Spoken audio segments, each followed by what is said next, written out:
Avez-vous déjà vu une photo reCAPTCHA? Au lieu d'une case à cocher, c'est une photo en basse qualité, divisée en 16 carrés.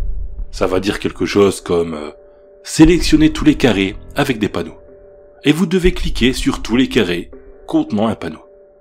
Dimanche soir à 23h, j'en ai eu une pendant que je téléchargeais des images de banques de données gratuites. C'était une photo d'un chemin à travers la forêt. Sélectionnez tous les carrés avec des personnes. Ok, c'était assez facile.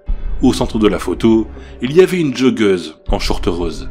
Elle prenait quelques-uns des carrés du milieu et je les ai tous sélectionnés. J'ai cliqué sur vérifier. Ça n'a pas marché. Le message « Sélectionnez tous les carrés avec des personnes » était de nouveau affiché. J'ai enlevé mes lunettes, les ai posées sur la table et j'ai plissé les yeux en regardant l'image. Non, elle n'était pas la seule personne. À plusieurs mètres du sentier, au bord de l'image, je pouvais le voir. Le bout d'un bras vêtu d'un sweatshirt noir, un pouce rose qui en sortait. J'ai victorieusement cliqué sur les 2 carrés qui l'occupaient. Vérifier. L'image cligna lorsqu'elle se rafraîchit, puis le même texte s'afficha, comme pour me provoquer. Sélectionnez tous les carrés avec des personnes. Je me suis frotté les yeux et j'ai fixé l'image. Les arbres projetaient des ombres basse résolution, pixelisées sur le chemin. La queue de cheval de la femme se balançait vers la gauche, en plein mouvement. Des taches de lumière jaune mouchetaient la forêt environnante. J'ai scruté les ombres les plus foncées, loin du sentier, mais aucune ne correspondait à la silhouette d'une personne. J'ai jeté un coup d'œil au bord de l'image. Non. L'image avait changé. Le bras au bord de la photo avait maintenant avancé dans le cadre, occupant 3 carrés au lieu de 2. 2 larges épaules et un jean foncé l'accompagnaient. Et la joggeuse était juste un peu plus avancée sur le chemin, comme si elle avait fait seulement un pas. Le pavé tactile était glissant sous mes doigts.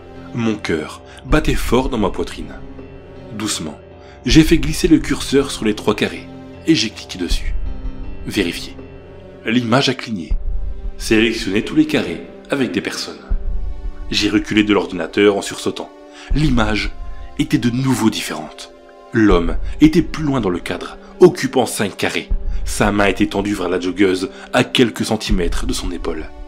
Et la joggeuse, elle était tournée vers lui, les yeux écarquillés, la bouche ouverte, poussant un cri silencieux. Clic, clic, clic. J'ai frénétiquement cliqué sur les carrés. Vérifier. Chargement. Sélectionnez tous les carrés avec des personnes. Le visage de l'homme était enfin dans le cadre. La capuche de son sweatshirt était serrée étroitement sur sa tête. Un masque d'Halloween transparent dépassé, appuyé contre les traits de son visage. Sa main s'est agrippée à son bras. Elle criait. Clic, clic, clic. Vérifier. L'image disparut. J'avais passé le reCAPTCHA. J'ai signalé ce que j'ai vu à la police. Au début, ils m'ont pris pour un fou. Mais au fur et à mesure que je leur donnais une description détaillée des images, ils prenaient frénétiquement des notes et me posaient des questions. La femme correspondait à la description d'une femme du coin, Kaylee Johnson. Elle a disparu il y a 1 semaine durant un jogging sur le sentier de Lakewood Trails. Elle n'a jamais été retrouvée.